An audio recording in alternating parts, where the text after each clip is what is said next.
When looking for a new place to live, the first question you ask yourself will help drive the rest of your decision-making. Should you rent or buy? Buying may seem appealing because you will put an end to escalating rent and can build equity.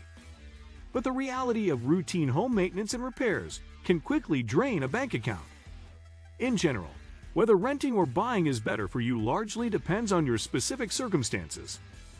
Here are some basic questions to consider when thinking about buying a home. How long do you plan to stay there? If you expect to relocate in just a couple of years, renting is likely a better option. How much home can you afford? If you can't afford a home large enough to fit your family in a few years, it may be worth it to rent while you save a bit more. What's on the market? If you can't find a home you like, it's likely not worth tying yourself to something you're unhappy with. Another factor to consider: the current housing market is one of the most competitive in decades, with record high prices and record low inventory. That means buyers should be prepared to make multiple offers and be aware that they may have to pay more than a home is listed for, sometimes thousands of dollars more, in order to get their offer approved. Still can't decide if buying is for you? Check out the Times' rent versus bond calculator to dig deeper into the difference in expenses. If both your lifestyle and the hard numbers point toward buying, the next step is to determine how much home you can afford. To determine how much you can spend on a home, take a close look at your budget.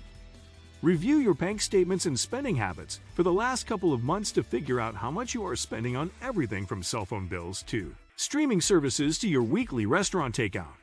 The Consumer Financial Protection Bureau offers a spending tracker that can help you figure out where your money is going each month. Once you have a better picture of your spending habits, determine how much you want to allocate toward a monthly home payment. This figure includes your principal, interest, tax, and insurance payment, which add up to your monthly mortgage sum. The Federal Housing Administration formula, used by many lenders, recommends allocating no more than 31% of your monthly income to your housing payment. This figure will change based on your amount of debt. Buyers with no other debt may be able to budget as much as 40% of monthly income to housing.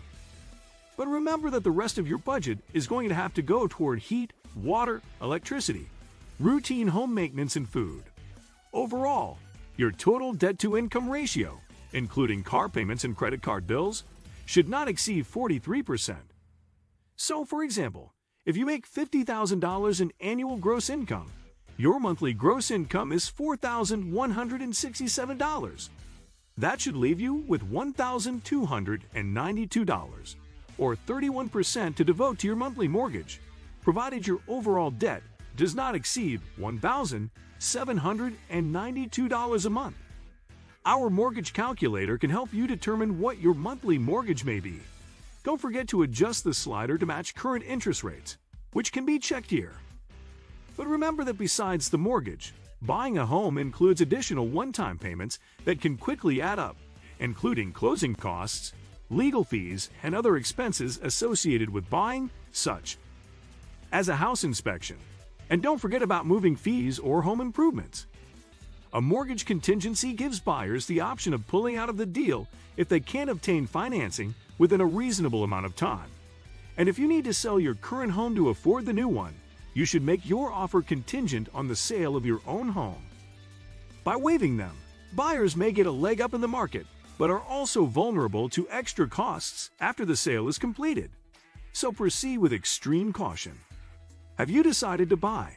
Before you jump into the world of comping online home listings, attending open houses, and vetting real estate agents, take the time to get your finances in order. It will help you once it's time to apply for the mortgage. It will also help you get some financial perspective before you fall in love with that perfect center hall colonial or the studio with views of the park. 1. Check your credit score. Lenders use credit scores, also known as FICO scores, to evaluate the potential risk of lending to you. The higher the number, which runs from 300 to 850, the better your score.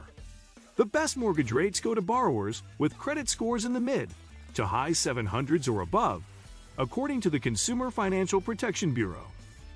To find out where you stand, go to annualcreditreport.com, which offers a free report annually. Be aware that the three major credit reporting bureaus, Equifax, Experian, and TransUnion, generate their own FICO scores based on the data they collect. You'll be able to find out all three here. Is your FICO score low? You can improve your score by paying down high credit card debt and by cleaning up any financial mistakes, like errors resulting from identity theft or mixed-up files belonging to another person with the same or similar name. 2. Decide if you want to go digital or analog. They not only allow potential buyers to apply for loans from home and on their own schedules, but also have the potential to remove biases from the loan industry.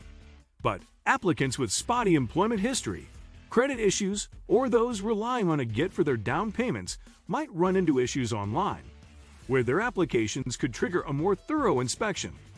In these cases, working with a traditional human lender might provide a smoother experience. 3. Get a mortgage pre-approval. A pre-approval letter is a written estimate from a lender of how much you will likely be able to borrow from them. This letter will help you determine how much you can afford and help demonstrate that you can secure a home loan when you are ready to make an offer on a house. Getting pre-approved for a mortgage is different from getting pre-qualified for a loan, which is essentially a back-of-the-envelope calculation of how much of a loan you may qualify for based on unverified information.